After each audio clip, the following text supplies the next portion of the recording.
पूज्य गुरुदेव जी, पूजनीय संत समाज, सम्मान्य सत्संग प्रेमी सज्जनों, ममतामयी माताओं।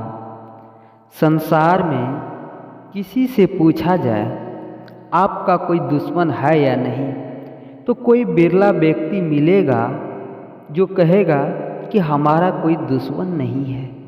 नहीं तो प्रिय सभी कहेंगे अमुक व्यक्ति हमारा दुश्मन है। कोई कहे हमारा भाई दुश्मन है, कोई कहेंगे हमारे पड़ोसी हमारा दुश्मन है, कोई मित्र का नाम बताएंगे। बंधुओं, आदमी का सबसे बड़ा दुश्मन कोई है तो उसका अपना अहंकार ही है। अहंकार ऐसा दुश्मन है जो आदमी की सुख शांति को नष्ट कर देता है, कभी शांति से चैन से जीने नहीं देता है, सवेद भय अशांति पीड़ा देता रहता है। जब अहंकार और स्वार्थ ज़्यादा बढ़ जाते हैं तब निकट संबंधी भी विरोधी दुश्मन प्रतीत होने लगते हैं। यहाँ तक पिता पुत्र, भाई भाई, पति पत्नी के बीच दरार पड़ जाती है और लोग एक दूसरे से बोलना तक छोड़ देते हैं, परस्पर का व्यवहार कटु हो जाता है। हम जो चीज़ अपना नहीं है उसी का हम अहंकार करते हैं। सदगुरु कबीर साहब ने भी कहा है, कबीर गर्भ न कीजिए इस यौवन की आस, टेसु फुला दिवस 10 खंखर भया पलास। सदगुरु कबीर साहब कहते हैं, हे मनुष्य, इस जवानी का अहंकार न करो। तुम्हारे जवानी कितने दिन का, तुम्हारे सौंदर्य कितने दिन का, और ये जीवन भी तुम्हारा क्षणभंगुर है, थोड़े दिन का है। तुम किस चीज़ का अहंकार करते हो? यहाँ तो तुम्हारा कुछ अपना है नहीं। जो बीच में जो प्राणी पदार्थ मिले हैं उसी का तुम अहंकार करते हो। जन्म दूसरों ने दिया, नाम दूसरों ने रखा, कपड़ा दूसरों ने दिया, मकान दूसरों ने बना कर दिया, और बोलना दूसरों ने सिखाया, चलना दूसरों ने सिखाया, और इस संसार से जब जाएंगे तो कंधा दूसरों ने लगाएंगे, मुख में आग दूसरों ने डालेंगे। तो हम अहंकार किस चीज़ का करें? हमारा न रूप अस्थाई रहने वाला है और सब कुछ नश्वर, हम क्या चीज़ का अहंकार करें? इसी कवि ने बहुत ही सुंदर कहा है, माना तुम हो रूपमान, लाखों में एक मनोहर हो, किंतु ठिकाना क्या उसका जो रूप स्वयं ही नश्वर हो। 4 दिनों के ठीक बाद ही रूप छोड़ देता है साथ, भाग खड़ी होती सुंदरता चपल छुड़ाकर अपना हाथ। घटता बढ़ता चांद फूल भी खिलकर मुरझा जाते हैं, गिरने के पहले पत्ते भी पीले हो जाते हैं। माना तुम पैसे वाले हो, लाखों रुपयों पैसे हैं, किंतु ठिकाना क्या उनका जो चलते फिरते हैं। प्राकृतिक की ठोकर लगते ही धरती तक हिल जाती है, बड़ी बड़ी संपत्ति अचानक मिट्टी में मिल जाती है। सब कुछ नश्वर है, सब कुछ विनसने वाला है, तो हम क्या चीज़ का अहंकार करें? अहंकार से सिर्फ हानि होती है, लाभ कुछ नहीं। अहंकार ऐसा दुश्मन है, अपनों को पराया बना देता है, मित्र को दुश्मन बना देता है। अहंकार के वशीभूत होकर आदमी कई बार बड़ा बड़ा अनर्थ काम कर डालता है, बाद में होश आता है तब पश्चाताप करता है। अब पछताए क्या होत जब चिड़िया चुग गई खेत। अब पछताने से क्या होगा जब चिड़िया चुग गई खेत। अहंकार बहुत बड़ा खतरनाक रोग है। जैसे हमारे शरीर में कहीं मवाद भर जाता है, चोट लग जाती है तो बहुत पीड़ा होती है, बहुत कष्ट होता है, बहुत दुख होता है। वैसे ही हमारे जीवन में अहंकार है। अहंकारी आदमी को थोड़ा सा ठेस लगते ही दुखी हो जाता है। हमारे शरीर में जब मवाद भर जाता है, हम डॉक्टर के पास जाते हैं, डॉक्टर ऑपरेशन करता है और उस मवाद को वहाँ से काट कर निकाल कर फेंक देता है और सफाई करता है, तो हमें बहुत सुकून महसूस होता है, बहुत आनंद महसूस होता है। ऐसे ही जब हमारे जीवन से अहंकार को निकाल कर हम फेंक दें तो हमें जीवन में हमेशा सुख और शांति का अनुभूति होगी। लेकिन हम ऐसा कहाँ कर पाते हैं? हम वही चीज़ का उसी से हम प्रेम करते हैं, अहंकार से ही प्रेम करते हैं। अगर हमें अपने जीवन से प्रेम होता तो हम कभी अहंकार नहीं करता। अहंकारी आदमी को सवेद अपमान महसूस होता रहता है। अहंकारी आदमी सवेद अपनों को दूसरों से बड़ा मानता रहता है, ज्ञानी मानता है, योग समझदार मानता है, सबका मालिक मानता है, जिनके कारण उसे सवेद भय लगा रहता है। और वो कहते लोग मुझे समझ नहीं पा रहे हैं, मेरी योग्यता के अनुसार मेरा सम्मान नहीं कर रहे हैं, मैं मालिक हूँ, मेरी आज्ञा का लोग पालन नहीं कर रहे हैं, आदि आदि बातों को सोचकर वो हमेशा दुखी रहता है। अपने को इतना बड़ा न मान ले कि सवेद अपमान महसूस करते हुए जीना पड़े। जो आदमी अपने को बड़ा मानता है उसे अपमानित होकर ही जीना पड़ता है, अपमानित होकर ही जीना पड़ता है।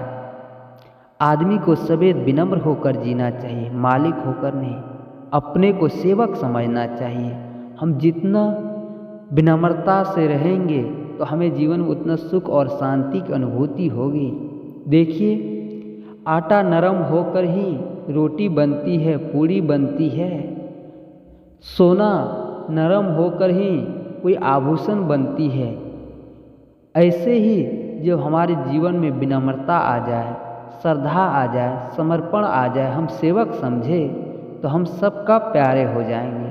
लेकिन हमारे अंदर जो अहंकार है वो कभी ऐसा होने ही नहीं देता है। अपने को बहुत बड़ा मान लेता है आदमी। कारे खजूर तेरी बड़ाई, कोई नहीं तेरी फल पावे।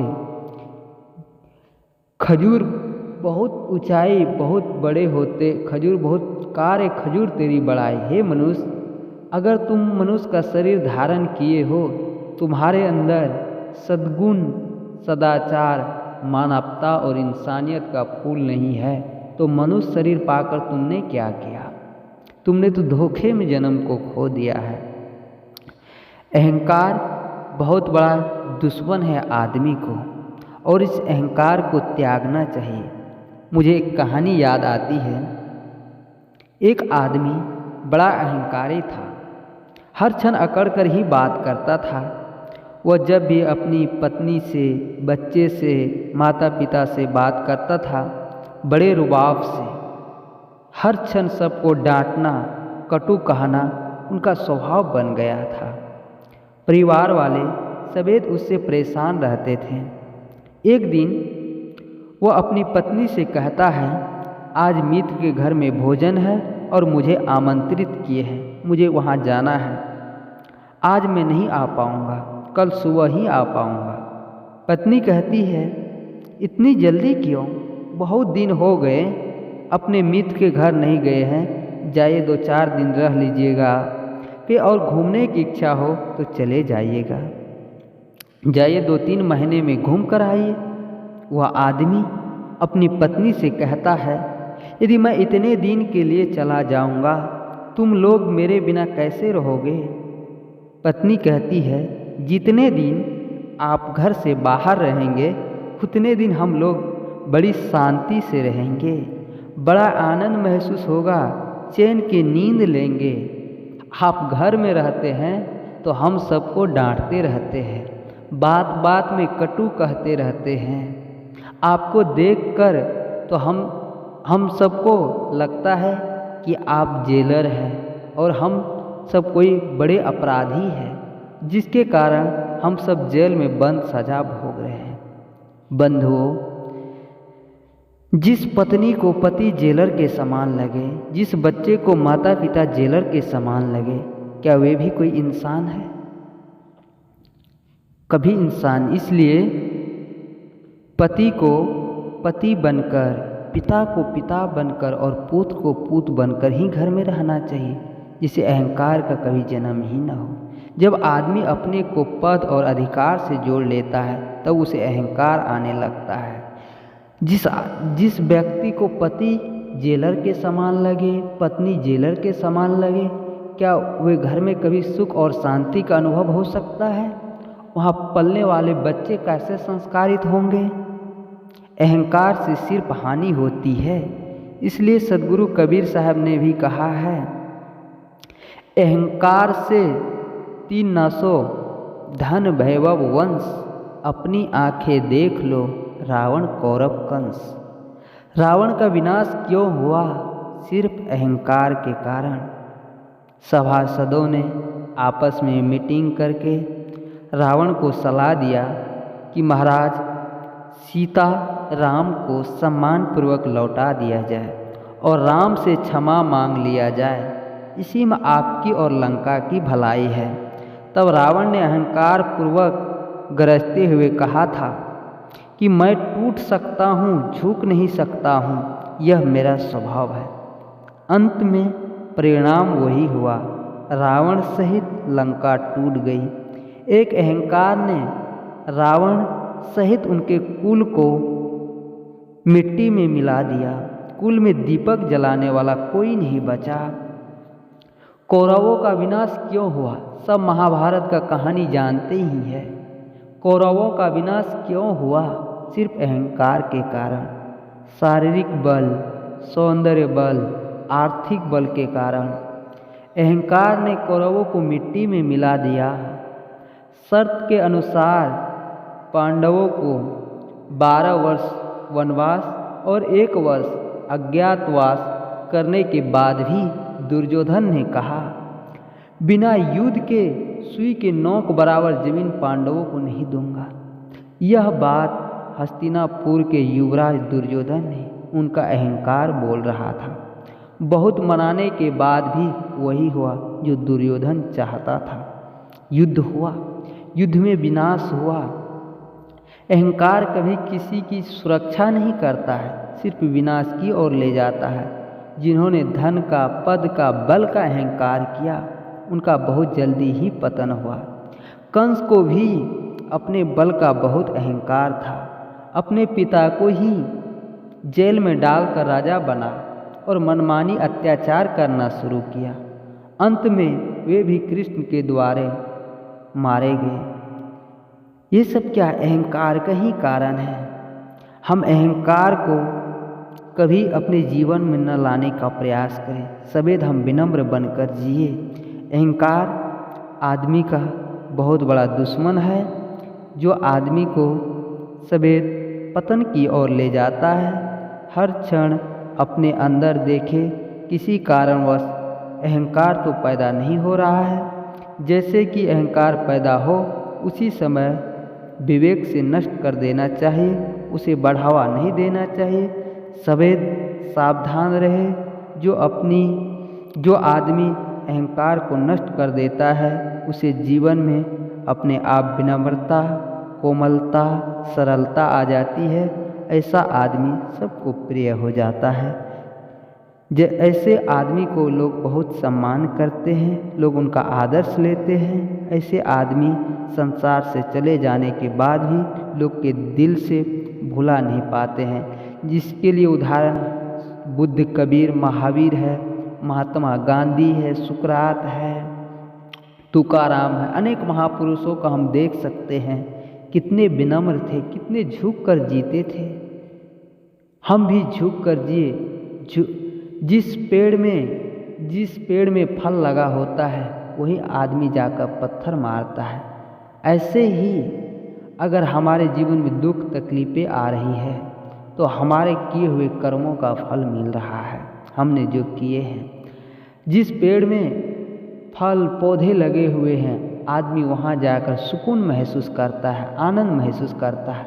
ऐसे ही हमारे जीवन में विनम्रता, श्रद्धा, कोमलता आ जाए, तो हम भी दूसरों को छाया दे सके। किसी का कुछ दे न पाए, न दे पाए, लेकिन हम सबको प्रेम दे। अपने जीवन से हम अहंकार को निकाल कर एक नई जिंदगी का शुरुआत करें। हम आप सब के बीच कुछ देर कुछ कहने का प्रयास किया। इन्हीं शब्दों के साथ मैं अपनी वाणी को विराम देता हूँ। बोलिए सद्गुरु कबीर साहेब की जय।